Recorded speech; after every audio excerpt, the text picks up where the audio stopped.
Di zaman ini, kebenaran berjalan tertatih. Ia bukan lagi tamu yang disambut, melainkan terdakwa yang dicemooh.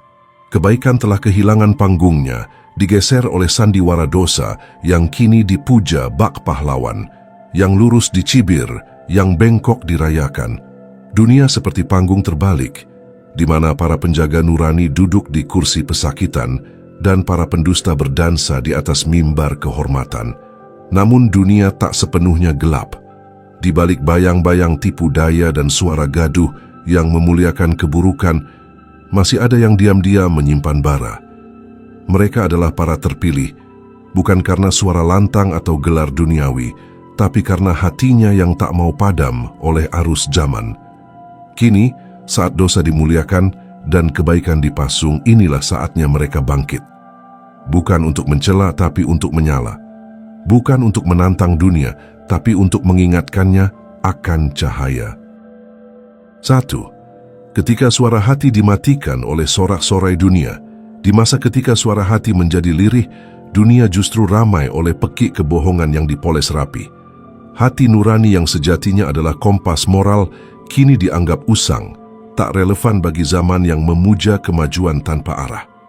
Mereka yang masih mendengarnya dicap sebagai lemah, ketinggalan, atau bahkan radikal. Dunia mengajarkan bahwa kebebasan adalah segala-galanya, bahkan bila harus mengorbankan kebenaran itu sendiri. Padahal suara hati adalah satu-satunya bisikan yang tak tunduk pada tepuk tangan mayoritas. Ia lembut tapi pasti. Ia tak mencari panggung, tapi menuntun langkah. Ketika ia dimatikan, maka yang tersisa hanya gemuruh opini, bukan lagi kejujuran. Maka manusia pun tersesat di tengah padang ilusi yang mereka ciptakan sendiri, berjalan dengan dada penuh keyakinan, namun ke arah jurang yang semakin dalam. Para terpilih tak membiarkan suara hati mereka teredam. Mereka mungkin tak menjerit, tapi mereka berdiri tegak. Diam mereka bukan pasrah, melainkan perenungan. Ketika dunia mengajarkan untuk menutup telinga dari bisikan jiwa, mereka justru menyelam lebih dalam, mendengar gema kebenaran yang sunyi namun abadi. Mereka tahu dari keheningan itulah kekuatan sejati tumbuh. Inilah saatnya mereka menunjukkan bahwa suara hati bukanlah barang purba, melainkan lentera yang menyala ketika semua lampu padam. Dunia boleh gaduh, tapi yang mendengar hatinya akan tahu kemana harus melangkah. Dan para terpilih, merekalah penjaga lentera itu. 2. Ketika dosa berubah nama menjadi gaya hidup. Hari ini dosa tak lagi malu menampakkan wajahnya. Ia memakai busana yang rapi dan mengenakan parfum wacana. Ia masuk lewat layar, lewat lirik, lewat tawa yang direkam dan disiarkan. Apa yang dahulu dianggap sebagai kehancuran, kini diberi nama baru. Kebebasan, ekspresi diri, bahkan bentuk cinta. Dosa berubah wujud menjadi tren, dan siapa yang berani melawan dianggap pembenci. Perubahan makna ini bukan sekadar permainan kata, tapi penyamaran moral yang mengguncang fondasi peradaban. Jika keburukan diberi nama indah, maka manusia tak lagi bisa membedakan racun dari madu. Dalam kebingungan itu, mereka pun menenggak kehancuran dengan senyuman. Maka, yang benar jadi asing, dan yang salah menjadi lumrah. Para terpilih melihat ini bukan dengan mata benci, tapi dengan mata luka. Mereka tahu bahwa di balik setiap dosa yang dirayakan, ada jiwa yang sedang merintih. Mereka tidak datang untuk mencaci, tapi untuk mengingatkan bahwa ada jalan lain, jalan yang tidak viral, tapi menyembuhkan. Jalan yang tidak ramai, tapi menuntun pulang. Mereka tidak datang sebagai hakim, tapi sebagai lentera. Dalam diam, mereka menyusun kembali makna. Mereka menolak ikut menari di pesta dosa, tapi juga tidak membakar panggungnya. Mereka memilih menjadi penonton yang mendoakan, dan saat waktu memanggil, mereka akan bicara, bukan dengan kebisingan, tapi dengan cahaya. 3. Ketika kebaikan dipelintir menjadi ancaman, dalam lanskap zaman yang serba ambigu, kebaikan tidak lagi dilihat sebagai anugerah, tapi sebagai ancaman. Ketulusan dicurigai, kejujuran dianggap mencela, orang yang menyerukan nilai malah dituduh menyebar kebencian. Dunia menjadi tempat di mana terang dianggap mengganggu mata, dan yang menyalakan cahaya justru dituding membakar.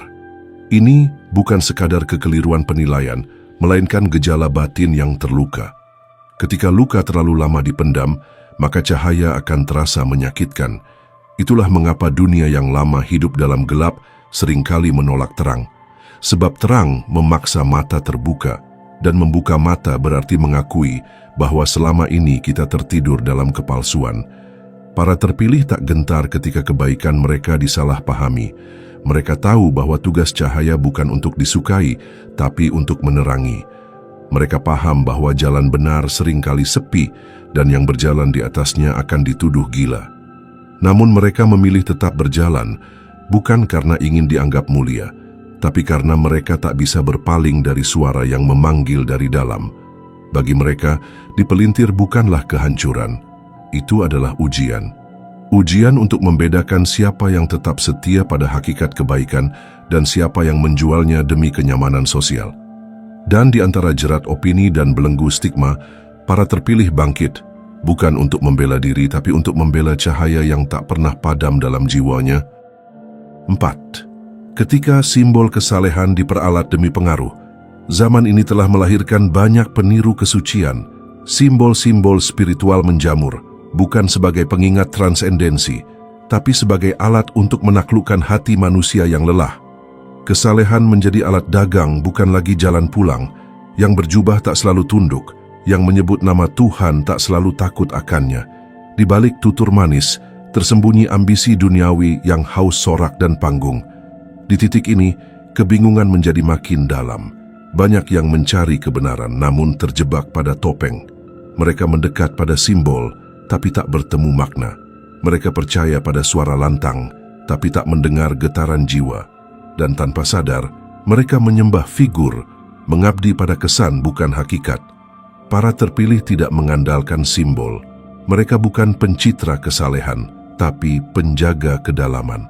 Mereka tahu bahwa Tuhan lebih suka satu air mata dalam gelap daripada sejuta kata di hadapan kamera. Mereka hidup dalam keheningan spiritual yang tak bisa dipamerkan, tapi terasa ketika mereka hadir. Diam mereka lebih dalam daripada orasi, dan langkah mereka lebih tegas dari 1000 pidato. Ketika dunia sibuk mendandani kesalehan, para terpilih justru melucuti batinnya. Mereka tidak peduli apakah dunia melihat atau tidak, sebab yang mereka cari bukan pengikut, melainkan kejujuran di hadapan Tuhan. Dan itulah yang membuat mereka berbeda. Mereka bukan pencari pengaruh, tapi penjaga ruh. 5. Ketika kebohongan menyamar sebagai kebenaran. Di zaman ini, kebohongan tak lagi sembunyi-sembunyi.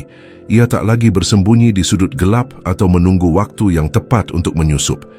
Tidak. Ia kini berjalan di tengah terang, mengenakan pakaian kebenaran, dan berbicara dengan suara yang lantang. Ia bukan lagi jarum dalam tumpukan jerami. Ia adalah jerami itu sendiri. Menyatu, mewarnai. Kita hidup dalam zaman di mana informasi melimpah, tapi kebijaksanaan mengering. Kebenaran tenggelam dalam riuh rendah opini, dan data yang saling bertabrakan. Dusta dipoles menjadi doktrin. Narasi disusun bukan untuk membuka mata, tetapi untuk menutupnya rapat-rapat. Dan ironisnya, mereka yang menyuarakan kebenaran justru dituding sebagai pembuat kegaduhan. Namun tidak semua terseret arus. Ada jiwa-jiwa yang tak dapat dibungkam oleh kebisingan. Mereka yang matanya menembus lapisan topeng dan hatinya tak bisa dibeli oleh tepuk tangan palsu.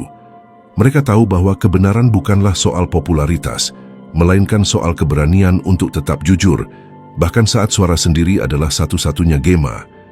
Mereka bukan pahlawan dalam cerita yang disukai massa, tapi mereka adalah penjaga cahaya yang memilih menyulut pelita meski tahu nyalanya bisa membuat mereka terbakar.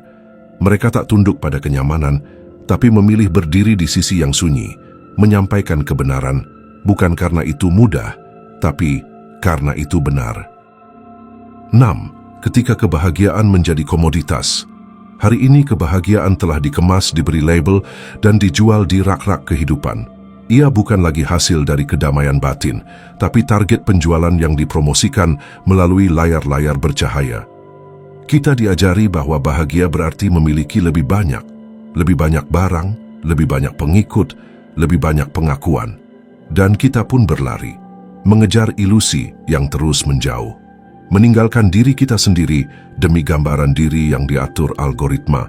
Tapi di balik senyum yang dibingkai filter, banyak hati yang kosong. Di balik tawa yang dibagikan ke seluruh dunia, ada jiwa yang tak tahu lagi bagaimana cara merasa utuh. Namun tidak semua terperdaya. Ada yang memilih diam dan bertanya lebih dalam. Mereka sadar kebahagiaan yang sejati tidak pernah datang dari luar. Ia tumbuh dari dalam, dari hati yang damai, dari jiwa yang ikhlas menerima hidup sebagaimana adanya. Mereka tahu, kedamaian bukan milik mereka yang paling ramai, tapi mereka yang paling tulus. Di tengah dunia yang haus pengakuan, mereka memilih keheningan. Di saat semua mengejar lebih, mereka memilih cukup. Karena bagi mereka, bahagia bukan tentang apa yang dimiliki, tapi tentang bagaimana menjalani hidup dengan hati yang hadir. Mereka tidak butuh panggung, cukup jalan setapak dan langkah yang jujur.